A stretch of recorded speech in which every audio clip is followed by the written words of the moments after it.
আমার বন্ধুগণ, নবীজি বললেন, ও আমার জাবির, তুমি আমাকে দাওয়াত দিতে এসেছো, ভালো কথা, আমি তোমার দাওয়াতকে গ্রহণ করলাম, কিন্তু আমি তো একা খেতে পারবো না। সামনে দাঁড়ায় গেলেন, সাহাবে কেরামকে লক্ষ্য করে বলেন, সাহাবীরা কোদালগুলো হাত থেকে রাখো, আমার দিকে শোনো। মুস্কি মুস্কি হাসি দিচ্ছেন, কিন্তু আওয়াজটা ছোট ছোট হয়ে আসতেছে, মুখ থেকে কথা বের হয় না, 4 দিন 4 রাত খান নাই। আমার নবীজি আস্তে আস্তে করে বলছেন, সাহাবীরা শোনো, আমার প্রিয় সাহাবী জাবির আমাকে দাওয়াত দিয়েছে, সবাইকে তোমরা আমি দাওয়াত দিলাম, সবাই মিলে আমরা যাই তার বাড়িতে দাওয়াত খাওয়ার জন্য। সাইয়েদনা জাবিরের মুখটা ছোট হয়ে গেছে। রাসূল বলছেন, জাবির, মুখটা ছোট কেন, কি হয়েছে তোমার? হুজুর, এত সাহাবী আমি খাওয়াবো কেমন? আমার তো 5-6 কেজি ওজনের ছাগল, কেমন করে আমি খাওয়াবো? রাসূল সঙ্গে সঙ্গে বললেন, বান্দা যার রিজিকের দায়িত্ব তার, জোরে কোন সুবহানাল্লাহ। মনে আছে আমি তিমি মাছের হাড়ের ওজন কত বলছি না? মনে আছে আপনাদের? কয়শো কেজি? 600 কেজি। আল্লাহ তারে খাওয়ায় না, ওর হাড়ের ওজন হলো 600 কেজি। আমার বন্ধুগণ, রাসূল বললেন, জাবির তুমি চলে যাও। চলে গেলেন বাড়িতে। বউকে বললেন, বউ বলেন, আপনি কি কানে কানে বলেন নাই? কে বলেছে কাম হয় নাই কেন? রাসূলকে একা খাবেন নাকি? সব মিলে চলে গেছেন। এবার বউটা বলতেছে, আমার স্বামী আপনি চিন্তা করবেন না, বান্দা যার রিজিকের দায়িত্ব তার, জোরে কোন সুবহানাল্লাহ। মার পেটে আমাকে খাওয়াইছেন কে? আসতে বলবেন না কে? দুনিয়াতে কঠিন না মার পেটে খাওয়া? কঠিন, মার পেটেই কঠিন। কত কঠিন করে, কঠিন জায়গা আমারে লালন পালন করেছেন তিনি কে? এখনো লালন পালন করছেন কে? আমরা তো হাত দিয়ে ভাত খাই, ফল টল খাই, নাক দিয়ে কি খাই? নাক দিয়ে কি নেই আমরা? অক্সিজেন। কি নেই আমরা? অক্সিজেন। এটা কি আল্লাহ খাওয়ান না? এটা কি ইনডাইরেক্ট না ডাইরেক্ট খাওয়ান? সরাসরি কে তুলে দিচ্ছেন? আল্লাহই তো দিচ্ছেন, যেরকম সুবহানাল্লাহ। এরপর স্ত্রী বলছেন, চিন্তা করবেন না, মেহমান আসতেছে, আসুক। মেহমান যার ঘরে থাকে সে ঘরটা বরকতে ভরপুর হয়ে যায়। অনেকের বাড়ির বউ আছে, মেহমান দেখলে ক্যাটকেট করে, এরকম মনে হয় কোম্পানিগঞ্জে নাই?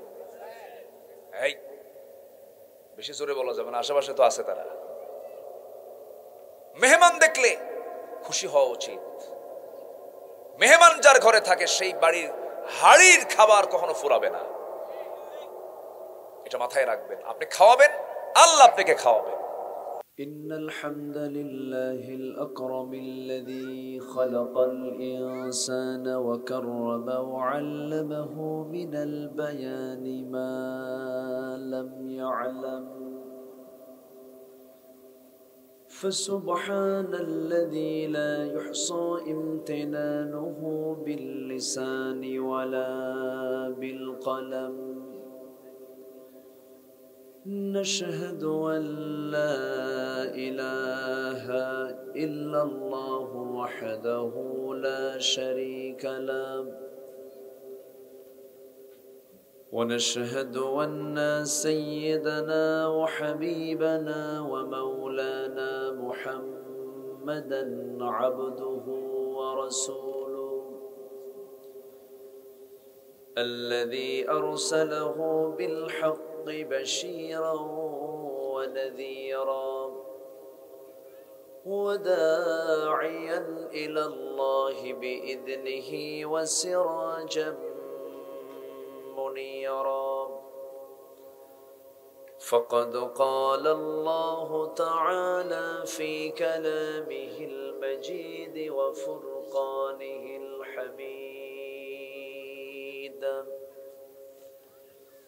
أعوذ بالله من الشيطان الرجيم بسم الله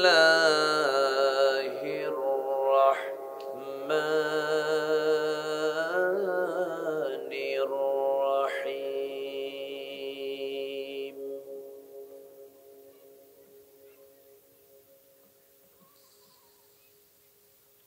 ليس البر أن تولوا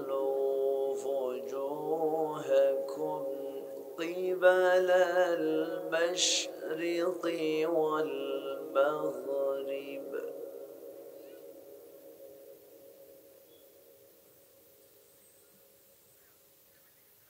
قبل المشرق والمغرب ولكن البر من آمن بالله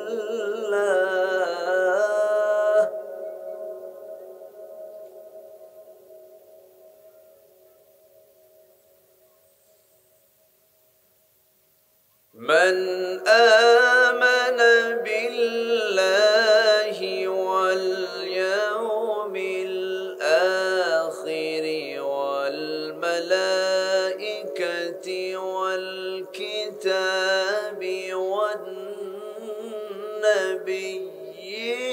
والنبيين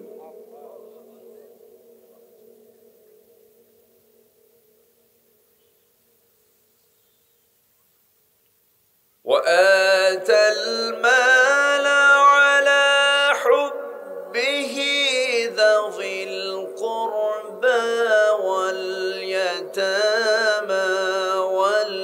والمساكين وابن السبيل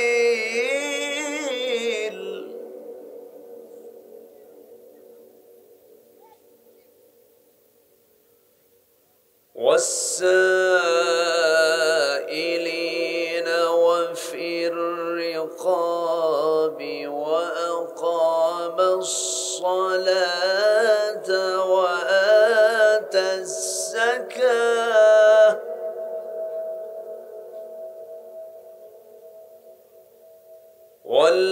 والموفون بعهدهم إذا عاهدوا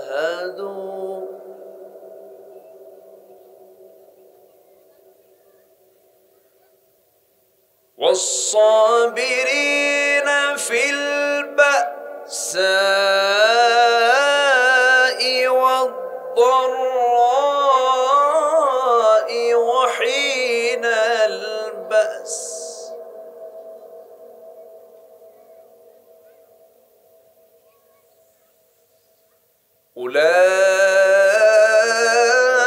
أولئك الذين صدقوا وأولئك هم المتقون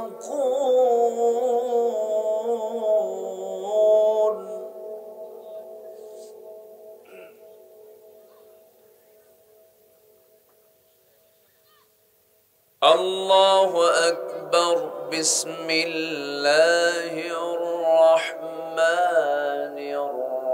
الرحيم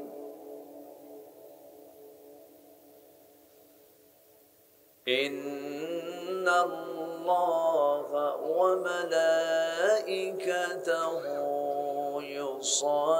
يصلون على النبي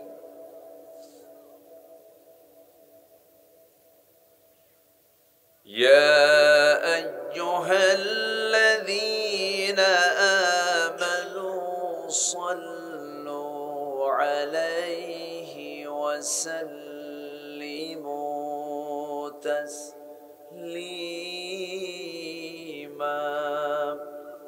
اللهم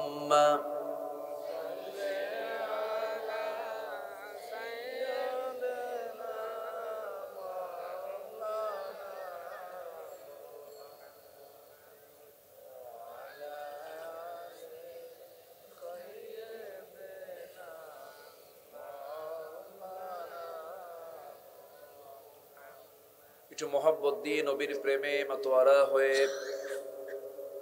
জবান খুলে জোরালো কণ্ঠে দিল থেকে মন থেকে নবীর প্রতি মোহাব্বতকে উজাড় করে আওয়াজ দিয়ে সবাই বলুন আল্লাহুম্মা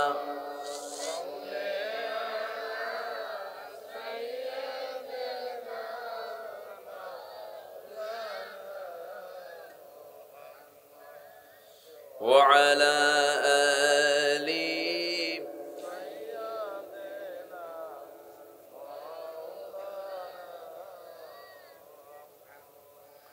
সবাই বলুন বালাগাল উলা বিকামালিহি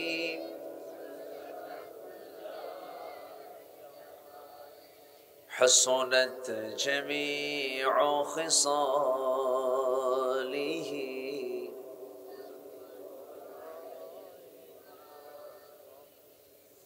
আরবের বুকে মক্কার পরে যেথায় মা আমিনার ঘর খোদার রহমতে কৌসার হয়ে ঝরছে বারংবার বালাগাল উলা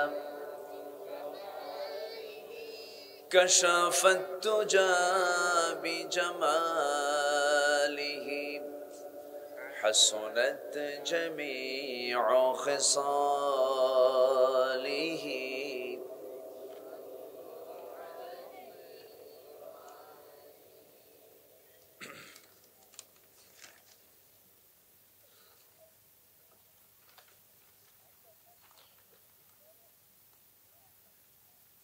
প্রাকৃতিক সৌন্দর্যের অপরূপ লীলাভূমি, সবুজ বেষ্টিত অঞ্চল, পাহাড় বেষ্টিত অঞ্চল, সুজলা সুফলা শস্য শ্যামলা সিলেট জেলার কোম্পানিগঞ্জ উপজেলার নতুন মেঘারগাঁও টাইগার যুব সংঘ কর্তৃক আয়োজিত প্রথম বার্ষিকী তাফসীরুল কোরআন মাহফিল 2024 5 ফেব্রুয়ারি অনুষ্ঠিত আজকের এই মহৎ আয়োজনের সম্মানিত সুযোগ্য সভাপতি জনাব মাওলানা কারি আবু জাহির সাহেব, বীর মুক্তিযোদ্ধা আজিমউদ্দিন সাহেব, প্রোগ্রামের বরেণ্য অতিথিবৃন্দ, হযরত উলামায়ে কেরাম, ফদলায়ে ইজম, সুশীল সমাজ, জাতির শ্রেষ্ঠ সন্তান, শিক্ষক মণ্ডলী, আজকের মাহফিলের প্রধান আকর্ষণ যাদেরকে নিয়ে আজকের এই সাজানো গোছানো বর্ণাঢ্য আয়োজন, তৌহিদের পতাকাবাহী, কালেমার ঝান্ডাবাহী, দ্বীন ইসলামের নরসারদুল বীর মুজাহিদ, প্রাণ প্রিয় সম্মানিত দ্বীনী ভাইরা, আড়ালে বসে আছেন শ্রদ্ধেয়া সম্মানিতা মা বোনেরা। আলোচনার সূচনায় আনুষ্ঠানিকতার মধ্য দিয়ে আমার পক্ষ থেকে আবারও দিল খোলা সালাম, আসসালামু আলাইকুম ওয়া রাহমাতুল্লাহি ওয়া বারাকাতুহু।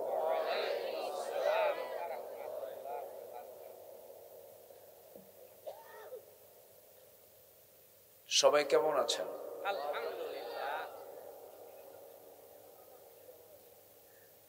জি, এই তো ভালোবাসার লক্ষণ, মহাব্বতের লক্ষণ এটা।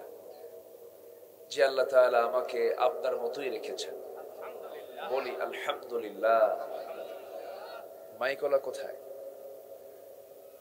ইকো দরকার নাই খুব একটা, স্বাভাবিক করে একটু ক্লিয়ার করে দেন সাউন্ডটা। খুব কম থাকলেও মানে জাস্ট। সম্মানিত হাজির, মহান রব্বুল আলামিনের অশেষ শুকর, যিনি আমাকে আপনাকে অসংখ্য লোকের মাঝ থেকে বাছাই করে দ্বীনের কিছু আলোচনা শোনার এবং বোঝার জন্য এমন সুন্দর গুনাহ মাফের জায়গায়, বরকতি জায়গায় যিনি আমাকে আপনাকে আসার তৌফিক দিলেন, সেই জাল্লা শানুর দরবারে আমরা সবাই লাখ কোটি সুজুদ শুকর আদায় করি। মুহাব্বাতান জোড়ালো কণ্ঠে বলে উঠছি আলহামদুলিল্লাহ। সবাই বলছে আল্লাহুম্মা ইন্নী আসআলুকা الهدى والتقى والعفاف والغنى সবাই বলি আল্লাহুম্মা লাকা আসলামতু ওয়া বিকা আমানতু ওয়া আলাইকা তাওয়াক্কালতু ওয়া ইলাইকা আনাবতু ওয়া বিকা খাসামতু। আমরা আল্লাহ তাআলার শুকর আদায় করে নিলাম। আমি সেখান থেকে কথা বলতে চাই যেখান থেকে আমি তেলাওয়াত দিয়ে শুরু করেছি। সূরাটি হলো কোরআনে কারীমের সবচেয়ে বড় সূরা, দীর্ঘ সূরা, 286টা আয়াত সম্বলিত একটি দীর্ঘ সূরা হলো সূরাতুল বাকারা,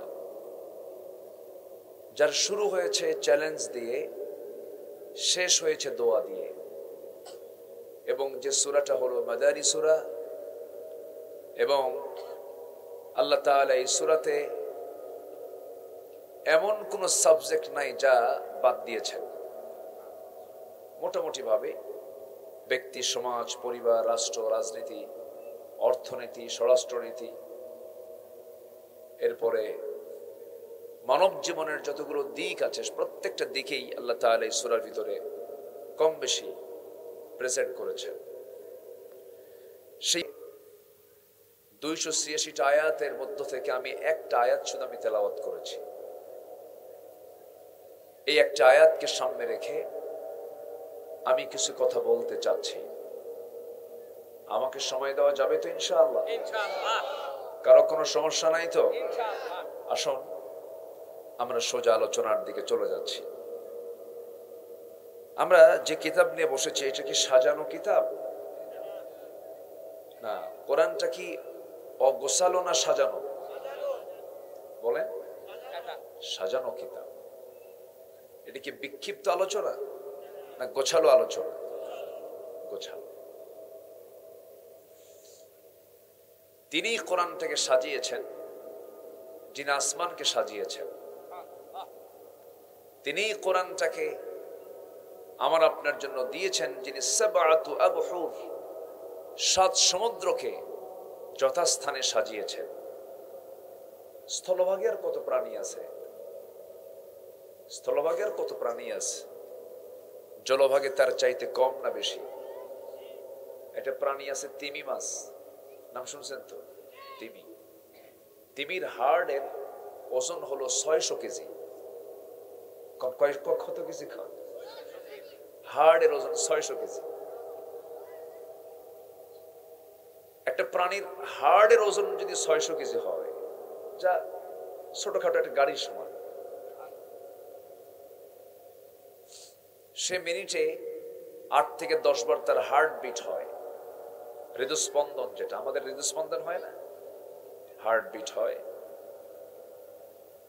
তার প্রতিটি হার্ট বিটের যে আওয়াজ হয় এটা 3 থেকে 4 কিলোমিটার দূর থেকে শোনা যায়। মানে খুব একটা আশ্চর্য হলেন না মনে হয় নাকি? এটা কোন একটা ব্যাপার না? জোরে বলি সুবহানাল্লাহ। এই তিমি তার বাচ্চাকে প্রত্যেক দিন 50 থেকে 60 মণ দুধ পান করায়। তিমির যে ওজন 120 টন, এবং সে তার নিজের পিছনের অংশ দিয়ে বড় বড় জাহাজকে আটকায় দেয়। তাহলে বলেন, একটা প্রাণী, শুধু তিমির কথা বললাম, এরকম অসংখ্য জলজ প্রাণী আছে। সমস্ত প্রাণী আল্লাহ তাআলা অগোছালো রেখেছেন না গোছালো রেখেছেন? আচ্ছা বলেন তো, জলভাগের কোন প্রাণীরা কি হরতাল করছে? খাওয়া নিয়ে কোনো সংকটে কোনো আন্দোলন করছে যে আমাদের এরকম খাবার নাই, আমরা রাস্তায় নামলাম? আছে এরকম? স্থলভাগের কোন প্রাণীরা কখনো এই মাইক এরকম করে কেন?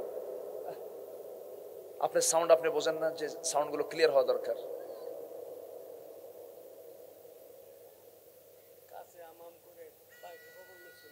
স্থলভাগে যত প্রাণী আছে, কোন প্রাণীর কোনো ক্লেম নাই। সব খায়, সব ঘুমায়, কোনো ক্যাসেল নাই, মারামারি নাই, কিছু নাই।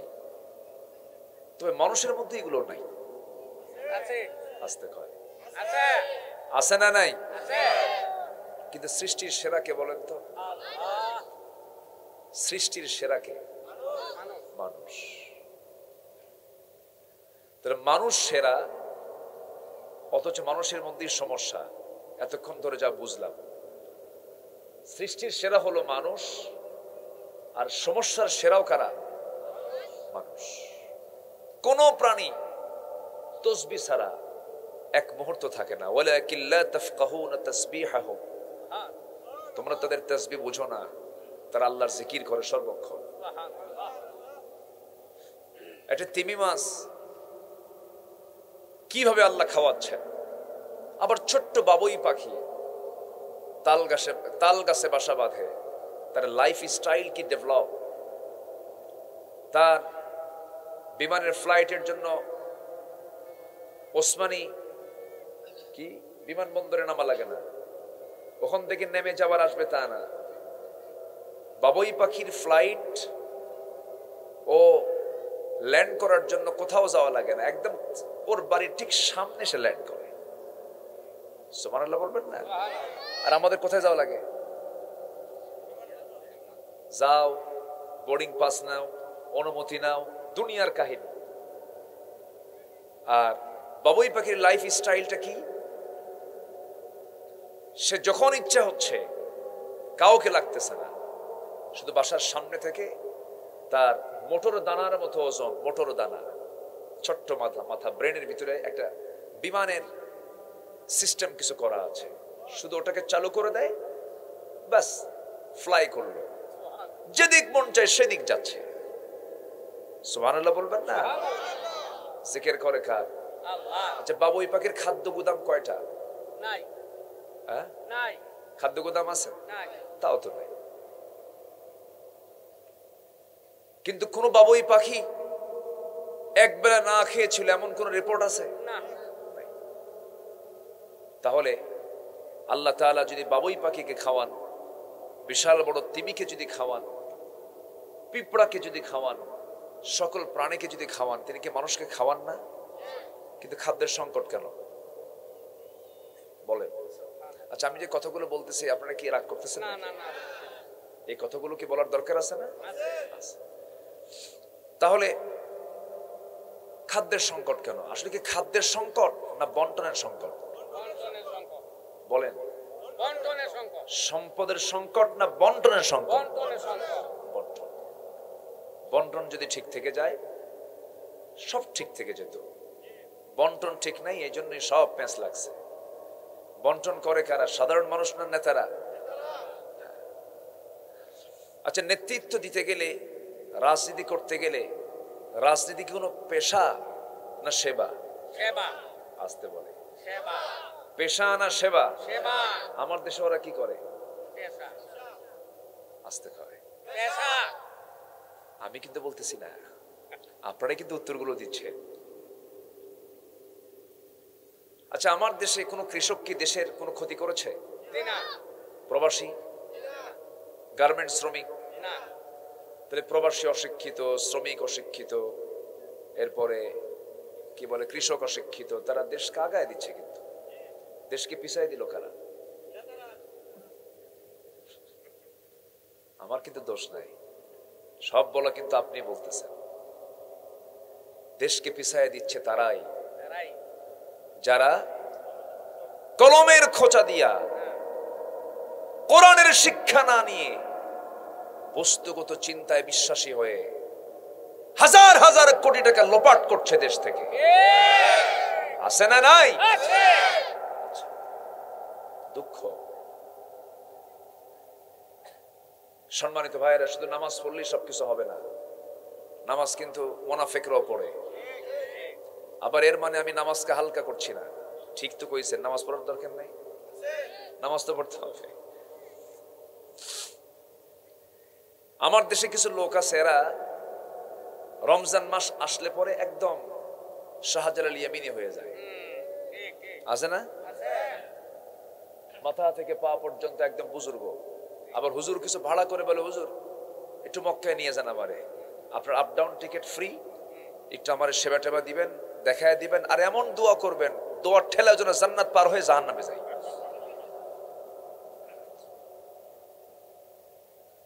রমজানে দাড়িও কাটে না, তাহাজ্জুদও ছাড়ে না। রমজান গেছে, সবে কদর চলে গেছে, ঈদের দিন আসা মাত্রই বিকেল বেলা 2 বোতল খায়া সিট হয়ে পড়ে আছে। আছে না নাই বলেন? এটার নাম কি মুসলমান? এটার নাম মুসলমান? আসেন আমরা, আমাদের কি কাজ করা দরকার, আমরা কি কাজ করছি, একটু আমরা কোরআনকে সামনে নিয়ে কথা বলি। কোরআনটা সাজানো না এলোমেলো? সাজানো। কোরআনের আয়াতগুলো আল্লাহ পাক যেখানে যে সেট করা দরকার সেখানে সেট করেছেন। আল্লাহু আকবার। সূর্য যেমন সাজানো গোছানো, এই সূর্য যদি পৃথিবী থেকে 1 ইঞ্চি দূরে থাকতো, পৃথিবী হিমশীতল হয়ে মানুষ মারা যেত।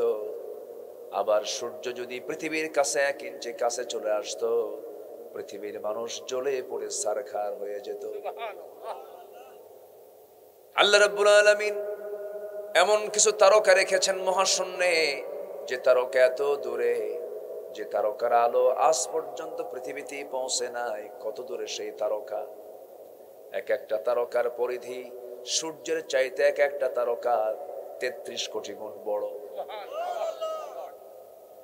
এই বিশাল সাজানো দুনিয়া,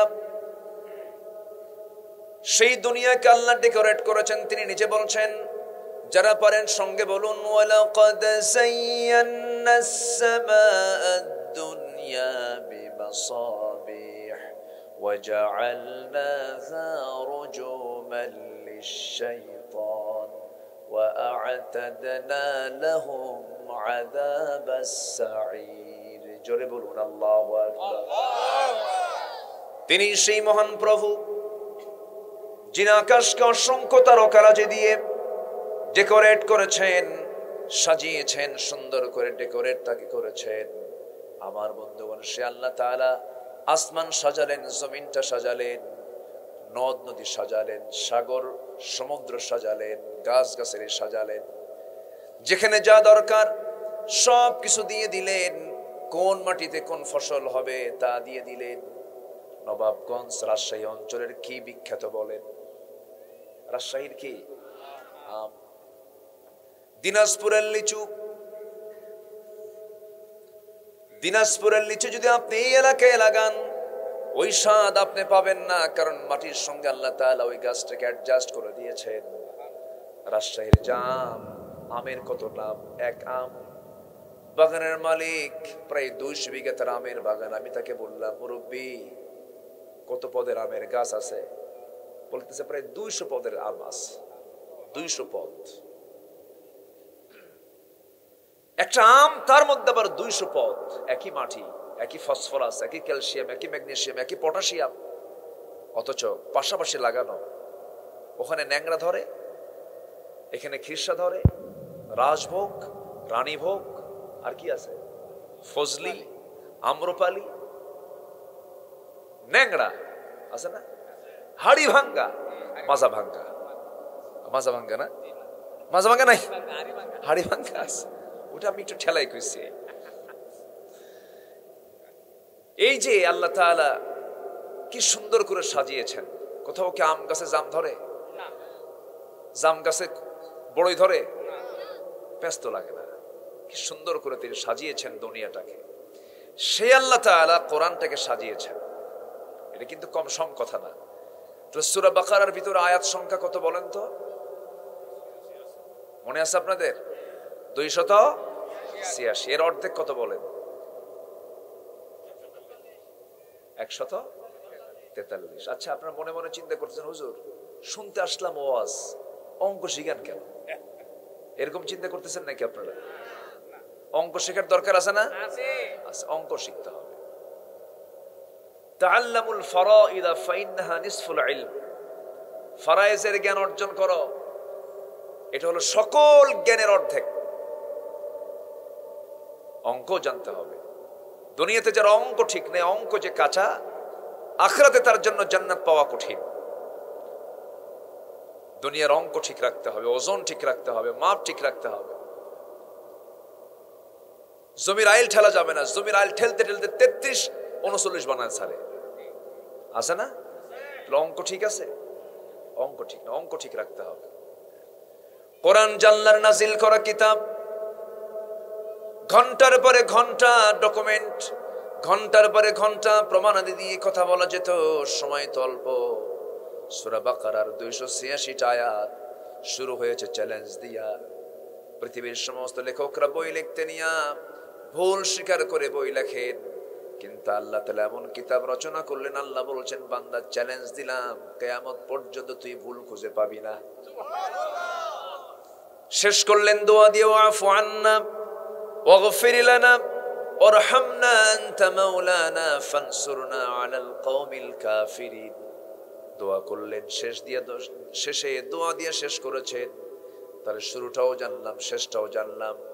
ঠিক 143 নম্বর আয়াত আল্লাহ রাব্বুল আলামিন কি বলেছেন দেখেন, ওয়াকাযালিকা জাআলনাকুম উম্মাতান ওয়াসাতান লিতাকুনু শুহাদাআ আলান নাস ওয়া ইয়াকুনার রাসূলু আলাইকুম শাহীদা। কোরআন জাল্লার নাজিল করা কিতাব, 286টা আয়াত। ঠিক মাঝখানে যে আয়াতটা সেট করেছেন, সে আয়াতের অর্থ হলো আমি এমন করে আমি তোমাদেরকে মধ্যম জাতি করে এই দুনিয়াতে পাঠিয়েছি। আমরা সবাই মধ্যম জাতি। কি জাতি? মধ্যম জাতি। আবার আয়াতটা আল্লাহ তাআলা শেষে দিয়েছেন না প্রথমে দিয়েছেন না মধ্যমে দিয়েছেন? মধ্যমে দিয়েছেন। তাহলে আয়াতের অর্থ ঠিক আছে, সেটিংও ঠিক আছে। আল্লাহর পয়গম্বর ইউসুফ আলাইহিস সালাতু ওয়াস সালাম ছোট্টবেলায় স্বপ্নে দেখলেন, ইন্নী রাআইতু আহাদা আশারা কাওকাবান ওয়াশ-শামসা ওয়াল কামারা রাআইতুহুম লি সাজিদিন। ও আব্বা, আমি স্বপ্নের মধ্যে দেখলাম 11টা নক্ষত্র, একটা সূর্য, একটা চন্দ্র, সব আমাকে সম্মানজনক সেজদা দেয়। নক্ষত্র কয়টা? নক্ষত্র 11টা। নক্ষত্র কয়টা বলেন? 11। আচ্ছা, আমার কথা কষ্ট হচ্ছে না তো আপনাদের? নক্ষত্র 11টা। এখানে যারা আলেম ওলামা আছেন, ইন্নী রাআইতু আহাদা আশারা কাওকাবা, ইন্নী রাআইতু আহাদা আশারা কাওকাবা, এই পর্যন্ত এই যে বাক্য, আমি 11টা নক্ষত্র দেখতে পেলাম।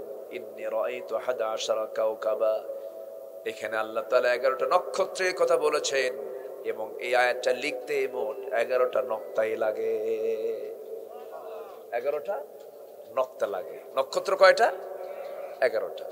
সংখ্যা তত্ত্বের সাথে মিল রেখে, সংখ্যা তত্ত্বের সঙ্গে অপূর্ব সমন্বয় করে কোরআনের মতো কোরআন পৃথিবীর কোনো মানুষের পক্ষে রচনা করা অসম্ভব, পারবে না মানুষ। এত বড় একটি কিতাব আমার আপনার সামনে থাকার পরেও বুকটা ফেটে যায়। সংবিধান হিসেবে কোরআনটাকে আজ পর্যন্ত আমরা প্রতিষ্ঠা করতে পারলাম না, বুকটা ফেটে যায়। কোরআনটাকে আমরা অকেজো করে রেখে দিয়েছি, অথচ আল্লাহ তাআলা কোরআন কেমন পাওয়ার দিয়েছেন, কিয়ামতের দিন আমার পক্ষে যাবে অথবা বিপক্ষে চলে যাবে। কুরআন হুজ্জাতুল লাকা আও আলাইকা, কোরআন তোমার পক্ষে যাবে অথবা বিপক্ষে যাবে। অতএব সাবধান হয়ে যাই, কোরআনের আন্দোলন না করে, ইসলামের আন্দোলন না করে, দ্বীনি আন্দোলন না করে, কোরআনের পক্ষে কথা না বলে, কোরআনের দল না করে, অন্য পথে গিয়ে নিজের বিপদ নিজে না ডেকে আনি।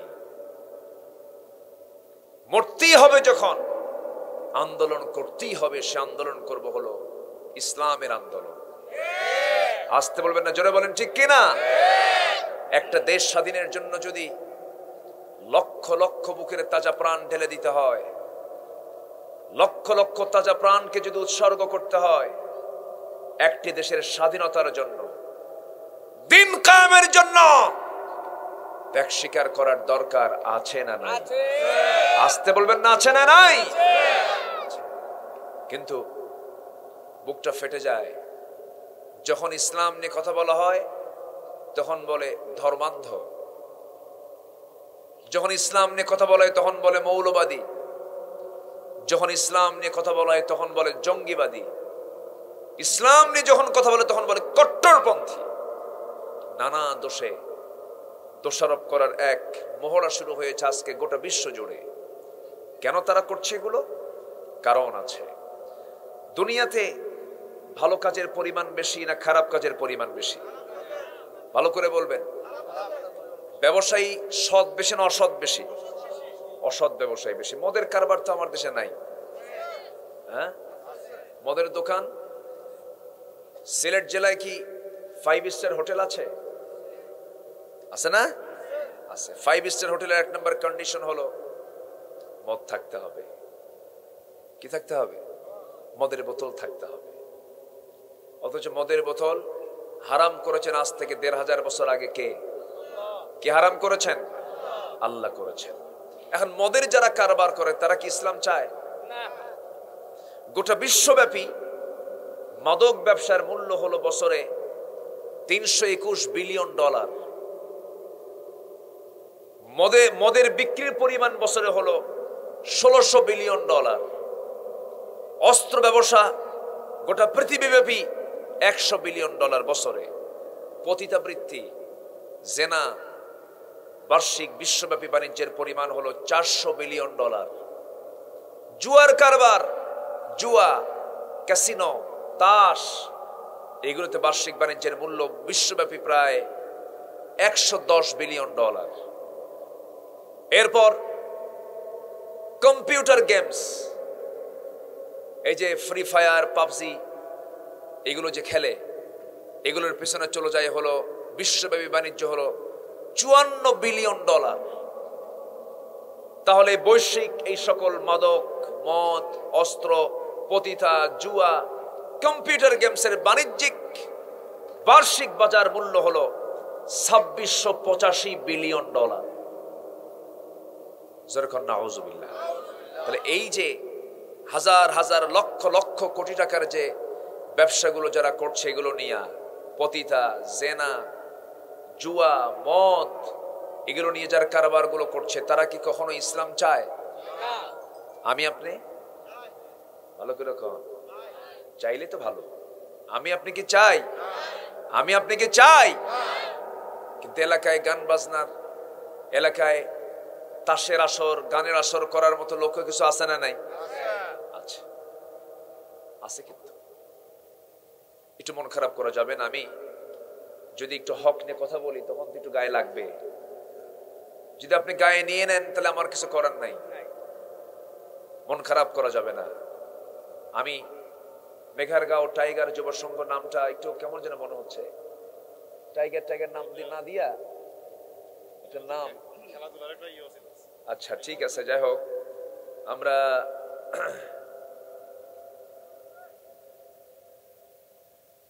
দারুল আরকাম দেওয়া যায়।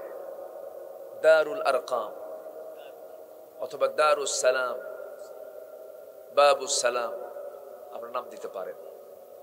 এই যুব সংঘ তারা প্রথমবার এটা শুরু করলো। এই গ্রামে কোনো গান বাজনা হবে না। জোরে বলেন ইনশাআল্লাহ। জোরে বলেন ইনশাআল্লাহ। যে গ্লাসে দুধ পান করেছে সেই গ্লাসে মদের বোতল, মদ তুলতে দেব না, মদ ঢালতে দেব না। জোরে বলেন ইনশাআল্লাহ। এটা হচ্ছে আমার 1 নাম্বার আপনাদের কাছে আমার আরজি। এটা প্রস্তাবটা রাখলাম। কষ্ট পেলেন নাকি আপনারা? ভালো দিয়ে মন্দকে মিটিয়ে দিতে হবে। তাহলে গোটা পৃথিবী কিন্তু একদিকে চলছে, আমাকে তার বিপরীত স্রোতে চলতে হচ্ছে। আমার সাথে আমি চলবো কি নিয়ে বলেন তো? আসতে বলবেন না, কি নিয়ে চলবো? কোরআন নিয়ে চলবো। আমার বন্ধুগণ, একটু কান লাগাবেন। আমার কথার ভিতর আমি চেষ্টা করি অযাচিত, অতিরঞ্জিত, হাস্যকর, বেফাস অপ্রাসঙ্গিক কোনো কথা না বলা। আমি প্রত্যেকটা কথা যখন বলতে নেই একটু চিন্তা করে বলার চেষ্টা করি, কারণ কথার ব্যাপারে জবাব দিতে হবে কার কাছে? আল্লাহর কাছে। আমি যে আয়াতটা আমি তেলাওয়াত করেছি, আল্লাহ রাব্বুল আলামিন বলছেন, বান্দারে ঠাকঠুক মেরে তোমার চেহারা তুমি কিবলামুখী করেছো, ভেবেছো আমি বিশাল বড় পুণ্য অর্জন করেছি। না না, পুণ্য অর্জন যদি করতে চাও, আমার কাছ থেকে যদি মুত্তাকির সার্টিফিকেট নিতে চাও, সিদ্দিকের খেতাম যদি নিতে চাও, সত্যবাদের খেতাম যদি নিতে চাও, 7টা কাজ করে আসো, আমি তোমাকে খেতাবটা দিয়া আমি তোমাকে নিজে জান্নাতের মেহমান বানাইয়া নেব। আসুন আমরা আল্লাহর পরামর্শটা নেই। আল্লাহ কি বলছেন? কোরআনটা অগোছালো কিতাব না গোছালো কিতাব? গোছালো। খুব সুন্দর। আমরা কোরআনটা শিখবো, জোরে বলি ইনশাআল্লাহ। এই যুব সংঘের উদ্যোগে আগামী রমজান থেকে শুরু হবে কোরআন শেখার একটি নির্দিষ্ট পরিকল্পনা, জোরে বলি ইনশাআল্লাহ। এই গ্রামের প্রত্যেকটা নর এবং নারী কোরআন শিখবে।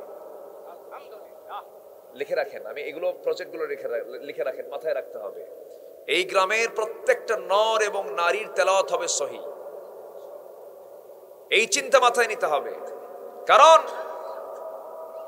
একটা অশুভ চক্রান্ত চলছে আমার দেশের শিক্ষা নিয়ে।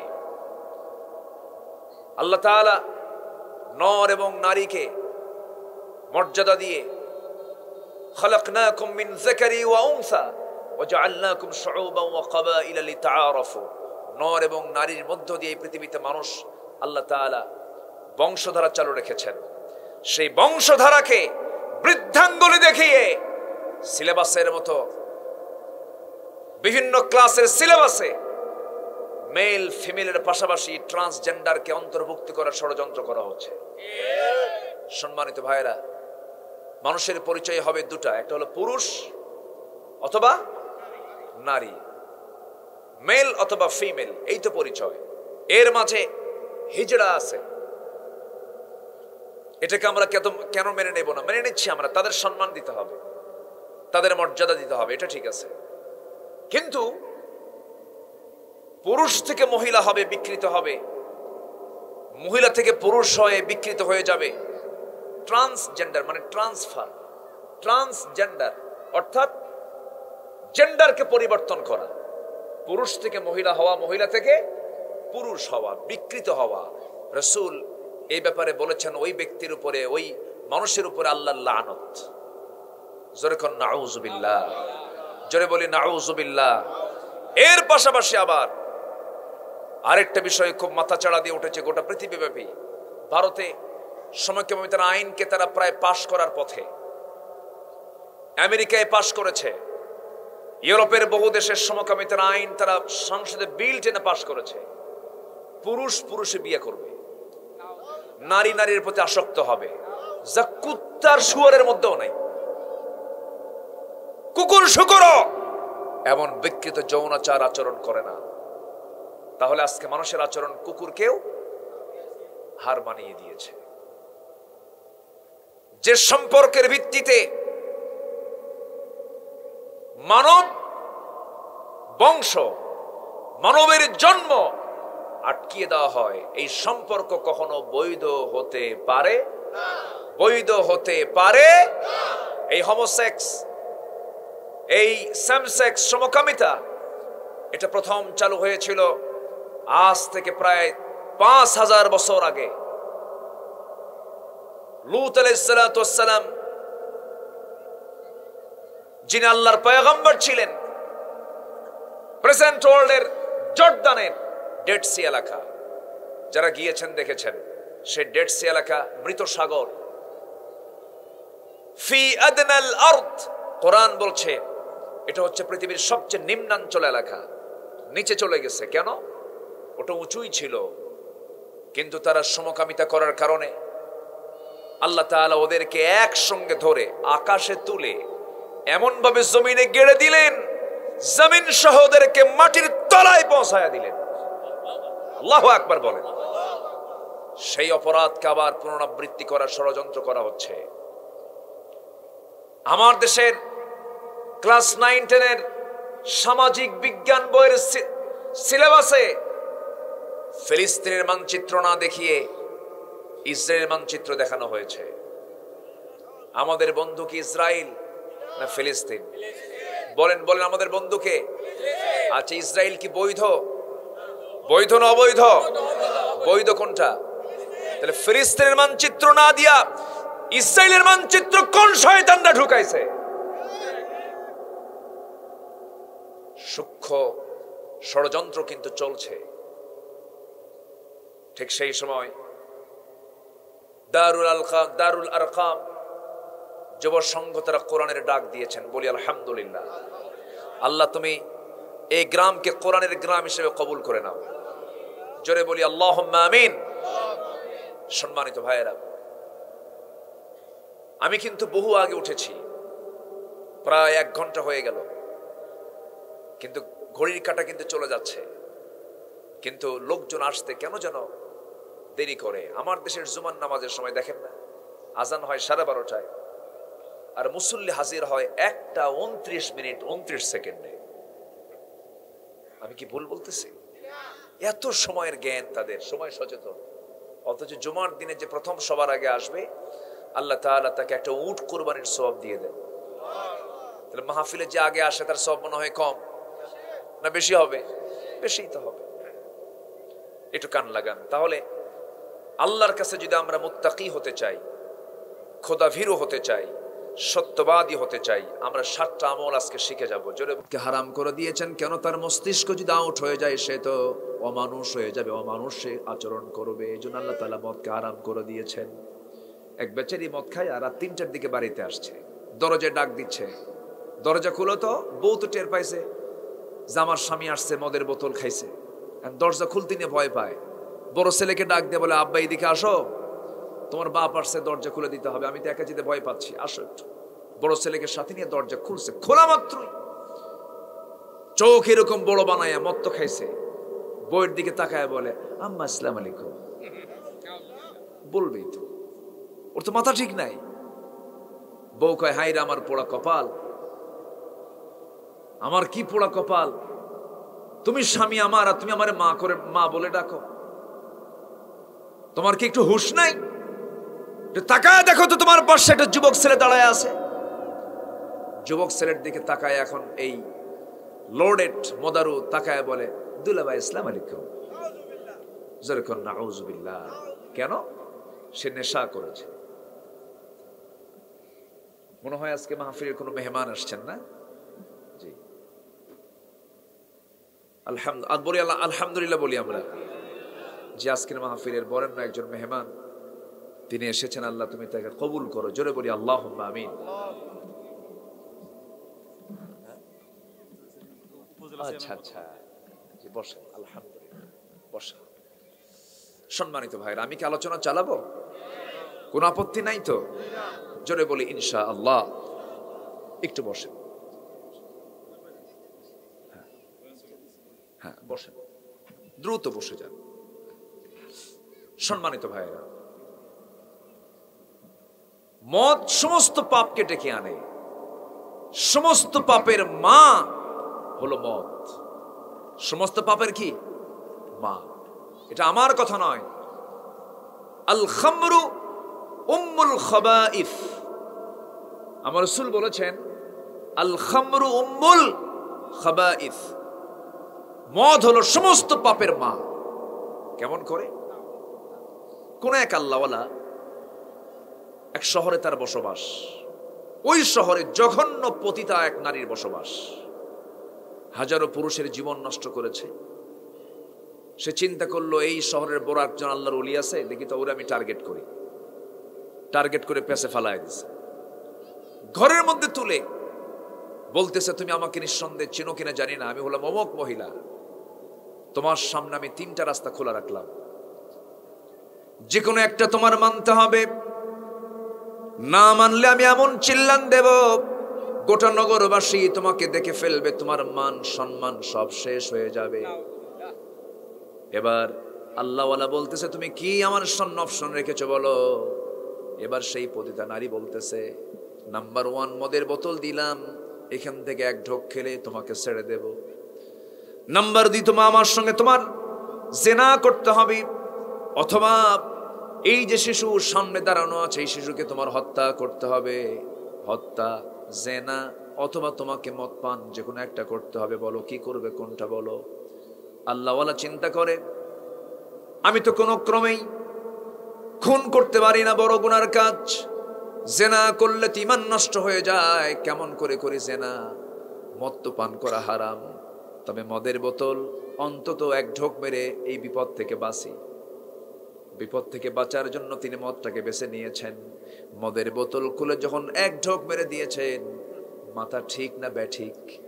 মাথা যখন ব্যাঠিক হয়ে যায় সে তখনই কিন্তু মদ আছে যেখানে জেনা আছে সেখানে, আর জেনা আছে যেখানে খুন আছে সেখানে। বাকি দুইটাও হয়ে গেল, বাকি দুটাও হয়ে গেল। আমি যে বললাম মদ হলো সমস্ত পাপের মা। আমার বন্ধুগণ, কূপের মধ্যে বিড়াল পড়ে মারা গেছে, সেই কূপের পানি পরিষ্কার করার জন্য পানি আগে বালতি দিয়ে তোলা দরকার না মরা বিড়াল তোলা দরকার? বলেন বলেন, কি তোলা দরকার? আমার বন্ধুগণ, আজকের সমাজে যত পাপ কাজগুলো সবগুলোকে আপনি নিবন্ধন দিলেন। এটাকে আপনি সম্পূর্ণ লাইসেন্স দিলেন, নিবন্ধন করে দিলেন, বৈধতা এনে দিলেন। সুদ খাবো না, কিন্তু সুদ আজকে সমাজে রন্ধ্রে রন্ধ্রে আছে না নাই বলেন? আছে। কোম্পানিগঞ্জ মনে হয় সুদের কারবার নাই বললেই চলে। আছে আছে, হ্যাঁ। সুদখোর নামাজি নাই? ও সুদখোর নামাজিও আছে। শোনেন, এই সময় কেউ উঠেন না, উঠলে কিন্তু ভাববো ওটা সুদ খায়। বসে, খুব ভালো মানুষ আপনারা, আমি খুব আনন্দিত। আলহামদুলিল্লাহ, জোরে বলি আলহামদুলিল্লাহ। আমার বন্ধুগণ, একটু মনোযোগ দিয়ে কথাগুলো শুনুন। আল্লাহ রাব্বুল আলামিন বলছেন, বান্দা সমস্ত হারাম কাজগুলো তুমি ছেড়ে দাও, জান্নাত তোমার জন্য খুবই সহজ। একটা লাইন, একটা কথা বলবো, একটু কানটা খুলে সবাই শুনবেন। যদি কোনো বান্দা এই জাগতিক জীবনে হারামকে না বলতে পারে, হারামকে বর্জন করতে পারে, হারামকে নেগেটিভ বলতে পারে, আল্লাহ ওই বান্দার জন্য জাহান্নামকে না বলে দিবেন। এই জাগতিক জীবনে হালালকে যে হ্যাঁ বলবে, হালালকে যে অর্জন করবে, আল্লাহ তার জন্য জান্নাতকে হ্যাঁ বলে দিবেন। জান্নাতের এখানে মূল পয়েন্ট এই জায়গায়। জাগতিক জীবনের সমস্ত হারাম কাজকে বান্দা বর্জন করে চলবে, হালাল কাজকে গ্রহণ করবে, আল্লাহ তার জন্য জান্নাতের সমস্ত দরজাগুলো সবগুলো খুলে রাখবেন। জোরে বলি সুবহানাল্লাহ। আল্লাহ রাব্বুল আলামিন বলেন, ইয়া আইয়ুহান নাসু কুলু মিম্মা ফিল আরদি হালালান তাইয়্যিবা ওয়া লা তাত্তাবিউ খুতুওয়াতিশ শাইতান ইন্নাহু লাকুম আদুউম মুবিন। জোরে বলুন আল্লাহু আকবার। হে মানব মণ্ডলী, হে মানব মণ্ডলী, তোমরা যা খাবে হালাল কিছু খাবে, হারামের ধার ধারবে না, হারামের কাছেও তোমরা যাবে না। হালালান তাইয়্যিবা, পবিত্র হালাল জিনিস খাবে। আল্লাহ তাআলা এই কথাটা হুকুম দিয়েছেন, বান্দাকে লক্ষ্য করে বলেছেন হালাল জিনিসটা এমন গুরুত্বপূর্ণ জিনিস, হালালকে যদি কেউ বাদ দিয়ে যদি হারাম জীবন যাপন করে, যত কিছুই করুক না কেন, তার কোনো ইবাদত আল্লাহর দরবারে মঞ্জুর হবে না। তলাবু কাসবুল হালাল ফরিদাতুন আলা কুল্লি মুসলিম। হালাল এবং হারামের জ্ঞান অর্জন করা প্রত্যেকটা মুসলমানের জন্য ফরজ। কে করেছেন? আল্লাহ করে দিয়েছেন। সম্মানিত ভাইরা, আসরের আজান আর একটু পরে হবে, সেই সময় পর্যন্ত আমাকে সময় দেবেন তো ইনশাআল্লাহ? সময় খুবই অল্প আছে। আমি বরেণ্য অতিথি মহোদয়কে একটু করজোরে মিনতি জানাবো। সেটা হলো, যেহেতু কোরআনের আলোচনা চলছে, তাই না, আমি কিন্তু আয়াতটা শুরু করেছি, একটু মেহেরবানি করে আপনার আতিথ্য আমরা দেখতে চাই মোনাজাতের মাধ্যম দিয়ে। আমি তাকে মোনাজাত পর্যন্ত থাকতে বলবো ইনশাআল্লাহ। আপনারা কি বলেন? আমি খুব বেশি সময় নেব না, এবং শেষে উনি একটু কথা বলবেন। আমি যদি এই সময় ব্রেক দিয়ে দেই, আমার অভিজ্ঞতা বলে আমি আমার অভিজ্ঞতায় বলতেছি, কিন্তু আমি তো মাহফিল অঙ্গনে রেগুলার কথা বলি, টুকটাক ভাঙ্গা চূড়া, একটু মাহফিলের ছন্দ পতন হয়, একটু ব্রেক হয়ে যায়, তো আমার অতিথি মহোদয়ের কাছে আমি একদম মানে বিনীত সুরে বলতে চাই, একটু 10-15 মিনিট, 20-25 মিনিট দ্বীনের জন্য, কোরআনের জন্য একটু আপনি স্যাক্রিফাইস করবেন বলে আশা করি, ইনশাআল্লাহ। ঠিক আছে? জি, কারণ এটি একটু ছন্দ পতন হবে, আমরা তার কথা শুনে এরপর আমরা দোয়ার দিকে যাব। রাজি আছেন না ইনশাআল্লাহ? যদি শুরুতে হয়ে যেত না, একদম স্টার্টিং একটা বিষয় ছিল, এই জন্য আমি একটু জাস্ট আমি আয়াতের একটা সার মর্ম এটা বুঝি আমি তার হাতে মাইকটা উঠায় দেব। জোরে বলি ইনশাআল্লাহ, জোরে বলি ইনশাআল্লাহ। আমার দিকে তাকান। তাহলে প্রকৃত পুণ্য কিন্তু শুধু মাথাটা সেজদার জন্য প্রস্তুত করলেই যে আমি প্রকৃত পুণ্য অর্জন করলাম তা কিন্তু নয়। আল্লাহ বলছেন তোমার মধ্যে 7টা গুণ তোমার মধ্যে থাকতে হবে। কয়টা গুণ বলেন তো? 7টা গুণ, 7টা কাজ আল্লাহ তাআলা আমার আপনার মধ্যে দেখতে চান। নাম্বার 1 কাজ কি? আল্লাহ রাব্বুল আলামিন বলেন, ওয়ালাকিন্নাল বিররা মান আমানা বিল্লাহি ওয়াল ইয়াউমিল আখির ওয়াল মালাইকাতি ওয়াল কিতাবি ওয়ান নাবিয়্যিন। নাম্বার 1 হলো বিশ্বাস করতে হবে কার উপরে? আল্লাহকে আমরা বিশ্বাস করেছি দেখে না না দেখে। আসতে বলেন, দেখে না না দেখে। না দেখে অনেক কিছু আমরা কিন্তু বিশ্বাস করে নিয়েছি। যেমন বাতাসকে দেখি না, বিশ্বাস করে নিয়েছি। ইথারকে দেখি না, বিশ্বাস করে নিয়েছে। মোবাইলে ফোন আসে, রিংটোন বাজে, কথা বলি, কোনো তার নাই, কোনো সংযোগ নাই, চোখে দেখা যায় না, বিশ্বাস করে নিয়েছি। এমন করে মধ্যাকর্ষণ শক্তি দেখা যায় না, বিশ্বাস করে নিয়েছি। এমন করে অনেক অদৃশ্য জিনিস আমরা বিশ্বাস করে নিয়েছি। আল্লাহ শুরুতেই বলে দিয়েছেন, আল্লাযীনা ইউমিনুনা বিল গায়ব, যারা অদৃশ্য বিষয়ের প্রতি বিশ্বাস আনবে, মানে আল্লাহকে না দেখে বিশ্বাস করতে হবে। তবে আল্লাহকে আমরা দেখব জান্নাতের মধ্যে তৃপ্তি ভরে। জোরে কোন সুবহানাল্লাহ। আমার ভাইরা, এই বিশ্বাস ষোলন আনতে হবে, নবীকে মানতে হবে, পরকালকে বিশ্বাস করতে হবে। একটা মানুষ পরিপূর্ণ যদি ভালো হতে চায়, তার মধ্যে পরিপূর্ণ বিশ্বাস থাকলে পরে সে পরিপূর্ণ ভালো হতে পারবে।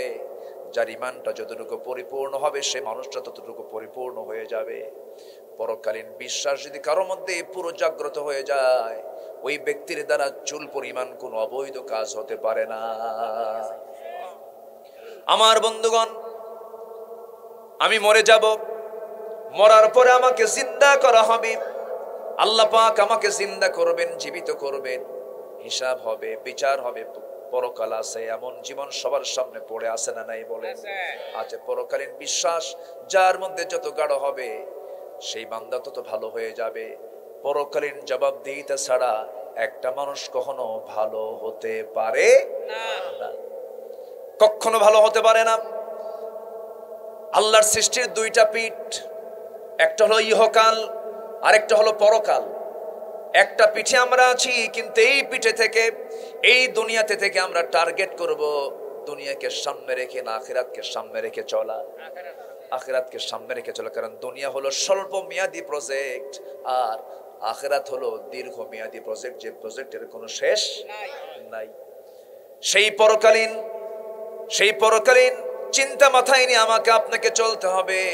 আল্লাহ রাব্বুল আলামিন বলছেন, বান্দা, পরকালকে যারা বিশ্বাস করবে, ফেরেশতাকে যারা বিশ্বাস করবে, কিতাবকে যারা বিশ্বাস করবে, নবীকে যারা বিশ্বাস করবে, নবীর প্রতি মুহাব্বত যারা রাখবে, এই পৃথিবীতে নবীর পরে যাদের স্থান তারা হচ্ছেন সাহাবায়ে কেরাম। সকল সাহাবায়ে কেরামদের যে এত দাম, এত নাম, এত শান আল্লাহ দিয়েছেন, আল্লাহ তাআলা কেন দিয়েছেন? আমি যতটুকু ভাঙ্গাচোরা গবেষণা করেছি, আমি সাহাবীদের দাম হওয়ার 1 নাম্বার কারণ হলো তাদের যে ঈমানটা ছিল, এটা ছিল 1 নাম্বার। আর নবীর প্রতি বিশ্বাস তারা এনেছিলেন 16 আনা। এবং তারা প্রত্যেক সাহাবীরাই তারা তাদের জীবনের চাইতেও রাসূলকে বেশি ভালোবেসেছে। আপনার মন যদি বলে যে আমার দিল, আমার জীবনের চাইতে আমি রাসূলকে বেশি ভালোবাসি, ওই লোকটা জান্নাতি। জোরে বলি সুবহানাল্লাহ।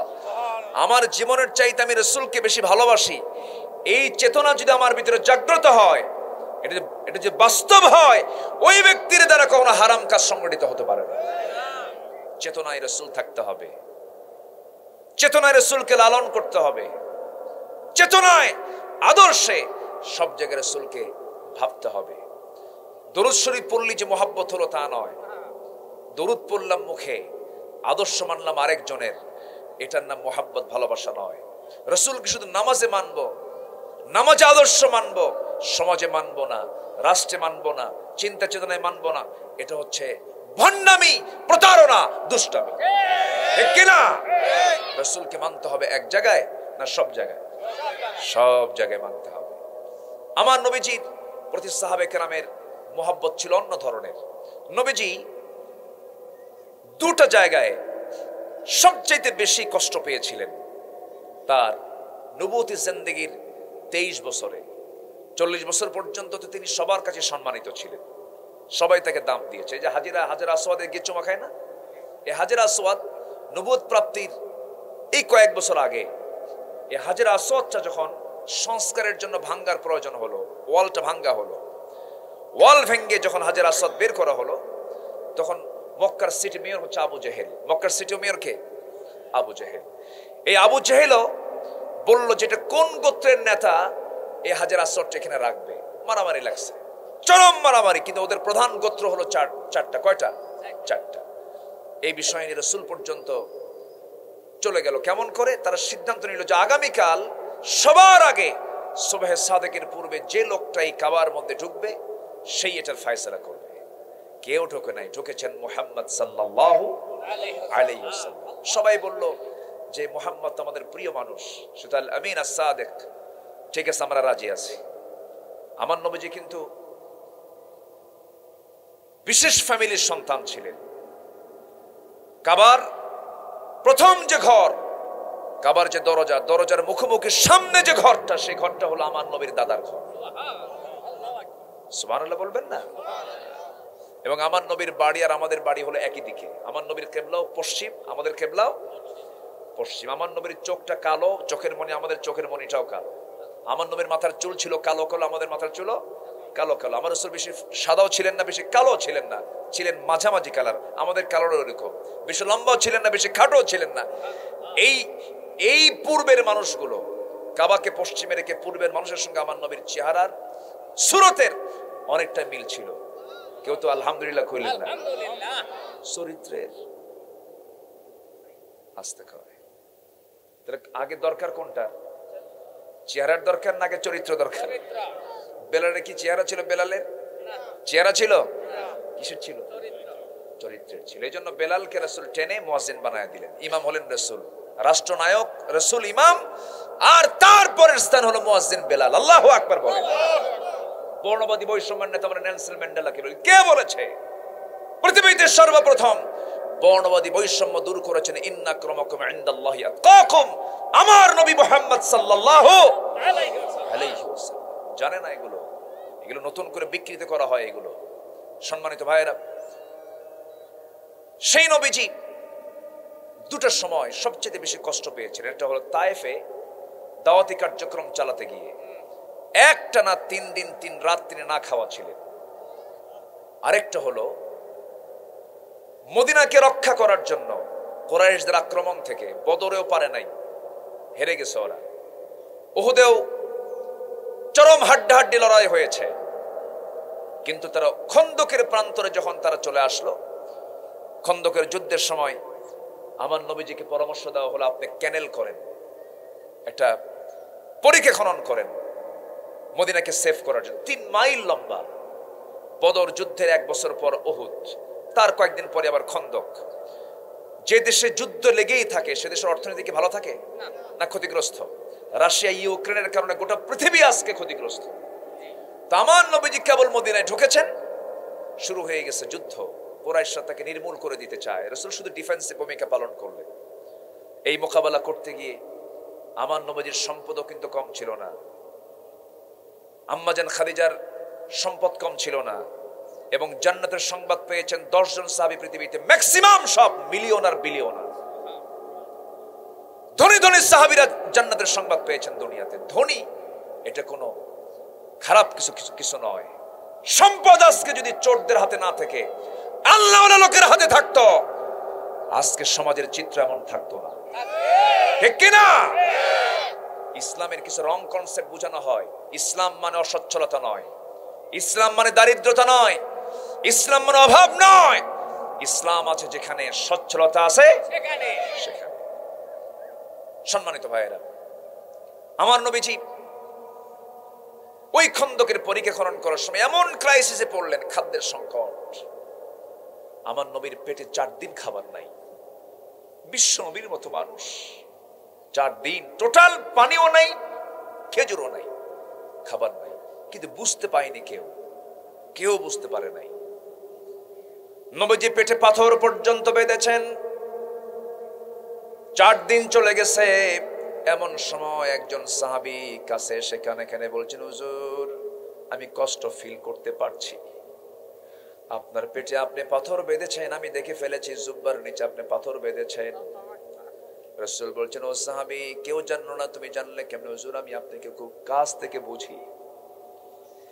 রাসূল বললেন, ও আমার সাহাবী কাউকে বলতে যেও না, আমার কষ্ট অনুভব করলে সাহাবীরা আরো কষ্ট পাবে। হুজুর আমি একটা কাজ করি, কি আমার বাড়িতে একটা ছাগল আছে, ছাগলটা আমি জবাই করে আমার বউকে দিয়ে আসি, রান্না বান্না করে আপনার জন্য প্রস্তুত করব। হুজুর ছোট্ট ছাগল 6 কেজি ওজনের, কাউকে বলার দরকার নেই, 2-1 জনকে সাথে নিয়ে আস্তে করে আপনাকে লুকায় নিয়ে চলে যাব। রাসূল বললেন, যাও। বউয়ের কাছে গিয়ে বললেন, রান্না বান্না হয়ে গেল। নবীর কাছে সেবার বলছেন, হুজুর চলেন আমরা এখন খাওয়ার জন্য যাই। রাসূল কেমন নেতা, তিনি শুধু নিজে খাবেন এমন নেতা রাসূল? আজকের অধিকাংশ গুলো আগে খায় না আগে খাওয়ায়। আমি কিন্তু করি নাই। আমার বন্ধুগণ, নবীজি বললেন, ও আমার জাবির তুমি আমাকে দাওয়াত দিতে এসেছো, ভালো কথা, আমি তোমার দাওয়াতকে গ্রহণ করলাম, কিন্তু আমি তো একা খেতে পারবো না। সামনে দাঁড়ায় গেলেন, সাহাবে কেরামকে লক্ষ্য করে বলেন, সাহাবীরা কোদালগুলো হাত থেকে রাখো, আমার দিকে শোনো।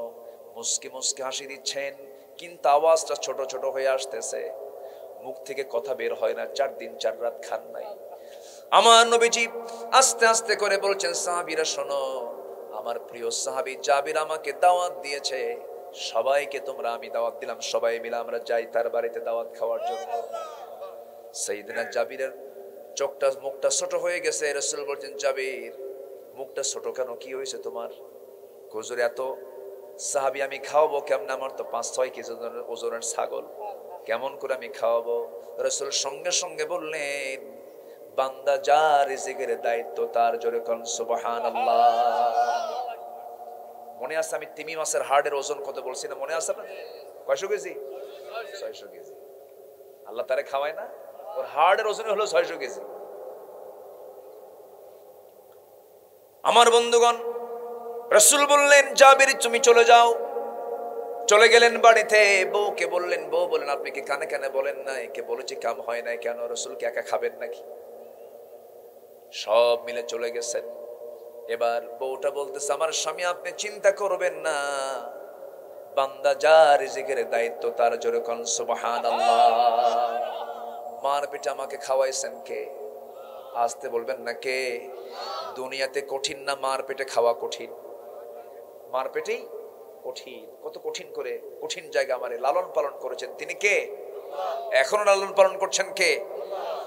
আমরা তো হাত দিয়ে ভাত খাই, ফল টল খাই, নাক দিয়ে কি খাই? নাক দিয়ে কি নেই আমরা? অক্সিজেন। কি নেই আমরা? অক্সিজেন। এটা কি আল্লাহ খাওয়ান না? এটা কি ইনডাইরেক্ট না ডাইরেক্ট খাওয়ান? সরাসরি কে তুলে দিচ্ছেন? আল্লাহই তো দিচ্ছেন, যেরকম সুবহানাল্লাহ। এরপর স্ত্রী বলছেন, চিন্তা করবেন না, মেহমান আসতেছে আসুক, মেহমান যার ঘরে থাকে সে ঘরটা বরকতে ভরপুর হয়ে যায়। অনেকের বাড়ির বউ আছে, মেহমান দেখলে ক্যাটকেট করে, এরকম মনে হয় কম্বারিগঞ্জে নাই? এই বেশি জোরে বলা যাবে না, আশেপাশে তো আছে তারা। মেহমান দেখলে খুশি হওয়া উচিত। মেহমান যার ঘরে থাকে সেই বাড়ির হাড়ির খাবার কখনো ফুরাবে না, এটা মাথায় রাখবেন। আপনি খাওয়াবেন, আল্লাহ আপনাকে খাওয়াবেন। মেহমানকে কখনো মেহমান দেখলে কখনো মনক্ষুণ্ণ হওয়া যাবে না। এক সাহাবীর বাড়িতে 3 মাস বাজার নাই। কয় মাস? 3 মাস বাজার নাই। 3 মাস বাজার নাই, একটা না। বউ বলতেছে, স্বামী আমার 3 মাস বাজার নাই, তা আমি কিছু টাকা আপনার কাছ থেকে নিয়ে নিয়ে জমা করছি। মেয়েরা করে কিন্তু এরকম, এই জমাকৃত টাকা আপনার হাতে দিলাম, আপনি আজকে বাজার করে নিয়ে আসেন। উনি বাজারে গেছেন, আজান হয়ে গেছে, নামাজে চলে গেছে, নবীজির ওয়াজ শুরু হয়ে গেছে, আসর মাগরিব এসা বাজার আর হয়নি।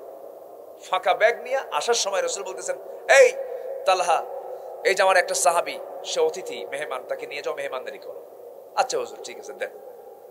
সাথে একটা মেহমান নিয়ে বাজারের ব্যাগ ফাঁকে, মানে কি ফাঁকা, শূন্য ব্যাগ নিয়ে চলে গেছে বাড়িতে। দরজা ডাক দিয়ে বলতেছে, আমার স্ত্রী দরজা খুলো, এই যে বাজারের ব্যাগ, বাজার টাজার করা হয়নি, মেহমান নিয়ে আসছি। বউ কয় আলহামদুলিল্লাহ। আর আমার আপনার বউয়ের কি অবস্থা হতো? কিছু কয় না। ও ভাষণ। জি, আল্লাহ তুমি মাদেরকে বোঝার তৌফিক দিয়ে দাও। জোরে বলি আল্লাহুম্মা আমিন। 3 মাস বাজার নাই। এক একটা সাহাবী এক একটা ইউনিভার্সিটি, এক একটা সাহাবীর কর্মজীবন বিশ্ব মানবতার জন্য বিশাল বড় উপদেশ, শিক্ষণীয়। তার স্ত্রী বলছেন, স্বামী আমার কোনো টেনশন নাই, মেহমান আসা মানে আমার বাড়িতে বরকত বেড়ে যাওয়া। স্বামী এখন কয়, কি করব সেটা বলো। খাবার তো নাই, তো তুষের বস্তা নিচে নামায় দেয়। তুষের বস্তা ছিল, তুষ, জবের বস্তা না, তুষের বস্তা। জব, ওর মধ্যে কিছু আছে। ওই তুষ চালনা দিয়ে চালতে চালতে কিছু জব বের হলো। জবটাকে পিষে পিষে পিষদানিতে খামির করে আটা করে সুন্দর করে মোটে 2টা রুটি বানায় দিয়া স্বামীর হাতে তুলে দিয়ে বলছেন, স্বামী আমার এই 2টা রুটি মেহমানকে দিয়ে চট করে আপনি ঘর থেকে বের হয়ে আসবেন। আমার ঘরে আসা মাত্রই লাইটটা বন্ধ করব, মনে করবে আমরা খাবার খেয়ে নিয়েছি, কিন্তু তাদের পেটে কোনো খাবার ছিল না। গোটা রাত পাড়ি দিলেন, ফজরের সময় চলে গেছেন মসজিদে। আমার নবীজি নামাজ শেষ শান্তে সবাইকে বিদায় দিলেন। পিছন থেকে ডাকতেছেন, ও তালহা এদিকে আসো।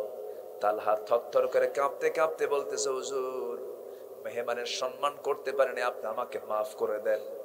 রাসূল বললেন, ও তালহা, না না, তুমি ভুল বলছো, তুমি ভুল বলছো। গত রাত্রে তুমি এবং তোমার স্ত্রী মেহমানের জন্য যতটুকুন করেছো, আরশ আজিম পর্যন্ত খুশি হয়ে গেছে। আরশ আজিম খুশি হয়ে গেছে। আমার বন্ধুগণ, প্রতিবেশীর দিকে তাকানো, এতিমদের দিকে তাকানো, মিসকিনদের দিকে তাকানো, এই সমস্ত ব্যক্তির দিকে তাকানো, এটা একটা পুণ্যের কাজ।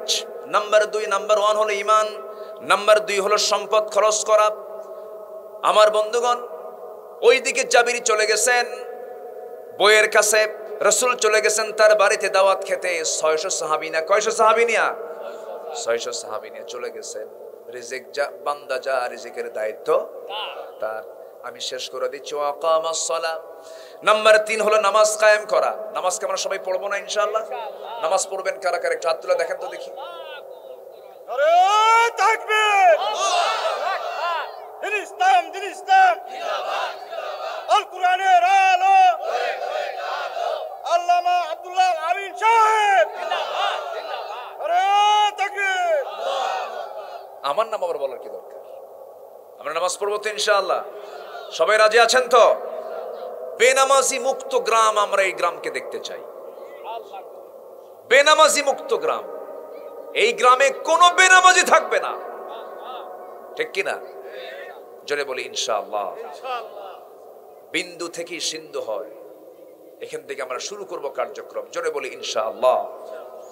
সম্মানিত ভাইয়েরা, আমাদের মেহমান তিনি এসেছেন, মেহমানকে সম্মান দেওয়া ওয়াজিব। মেহমানের ওয়াজিদ করলাম এতক্ষণ ধরে, শুনতেছেন? হ্যাঁ, জি আলহামদুলিল্লাহ, জি জি ঠিক আছে। সম্মানিত ভাইয়েরা, সাইয়্যিদনা জাবির রাদিয়াল্লাহু তাআলা আনহু বাড়িতে বসে আছেন। রাসূল চলে গেছেন। 600 সাহাবী না, কত সাহাবী নিয়ে বলেন? 600। কষ্ট হচ্ছে নাকি আপনাদের? আলোচনা চলুক, হুজুর মরুক, সব দিকে তাকাতে হবে তো। আমি শুরু করছি সেই কিন্তু 2:30টায়, 2:15 এখানে এসে বসেছে প্রায়। অনেকে তো দেরিতে আসছেন। সবার পিছনে যিনি আসেন তার মন্তব্য কি জানেন? হুজুর কি ওয়াজ করলো কিছুই বুঝলাম না। শেষে আসলে কি বোঝা যায় না আগে আসলে বোঝা যায়? আগে আসলে বোঝা যায়। শুরুতে এসে বসে দেখি ওই বুড়া চাচার সঙ্গে এই যুবকের একটু মানে লাগছে, টুপি থাকার না থাকা নিয়ে কিছুক্ষণ শুনলাম। বুড়া মানুষ শিশু হয়ে যায় না, ঠিক আছে, বুড়া মানুষ শিশু হয়ে যায়, বুড়া মানুষ শিশু হয়ে যায়। তারা যদি ভুলও করে তাও ঠিক, ঠিক কিনা? কোনো কথা বলা যাবে না। বুড়া যদি একটা থাপ্পড় হাঁকায় এক গালে, আরেক গাল লাগাই দেবেন, চাচা এই গালে মারেন, আরেকটা বরকত দেন, বুঝেন নাই? বাস, কোনো তর্ক বিতর্ক করার দরকার নাই। বাপ যদি ভুলও করে বিচার চাওয়া যাবে না? বলেন বিচার চাওয়া যাবে? যে বিচার চায় সে কি ভালো বুদ্ধির পরিচয় দেয়? বুড়া মানুষ শিশু, বুড়া মানুষ কি শিশু। এই আপনারা মনে করলেন নাকি কিছু? এখান থেকে শিক্ষা, সব তো আল্লাহ তো শিক্ষার জন্য দিয়েছেন। আচ্ছা, এরপরে ওয়াতাজ যাকাত। জি জি জি, আপনি থামেন, পরে পরে আমরা পরে কথা বলবো ইনশাআল্লাহ। ওয়াতাজ যাকাত, এরপরে আমরা যাকাত দেব। ওয়াল মুফুনা বিআহদিহিম ইযা আহাদু, এরপর ওয়াদা ঠিক রাখবো। যার ওয়াদা নাই তার ঈমান নাই। ওয়াসসাবিরিনা ফিল বাসা, সব জায়গায় ধৈর্যের পরিচয় আছে না নাই? বউ পালতে গিয়েও ধৈর্যের পরিচয় আছে না নাই? বউ দেশে, স্বামী মালয়েশিয়া, ওখান থেকে তালাক মারে, আছে না? রাগের ঠেলায় ভিডিও কলে এসে যা 100 তালাক দিয়ে আমাদের ফোন দিয়ে বলে হুজুর কাম তো সারছে, কি সেঞ্চুরি, তালাক কি 100টা হয়? হুজুর রাগ উঠছিল, হুজুর রাগের মাথায় তালাক দিলে কি তালাক হয়? দেখেন আবার ফতোয়া জিজ্ঞাসা করতেছে।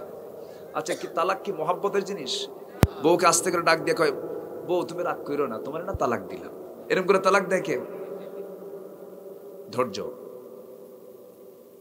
যেটাই করতে যাবেন, যে কাজই করতে যাবেন, ধৈর্য আছে, সফলতা আছে। রেগে যাবেন, হেরে যাবেন। সবর সবর সবর।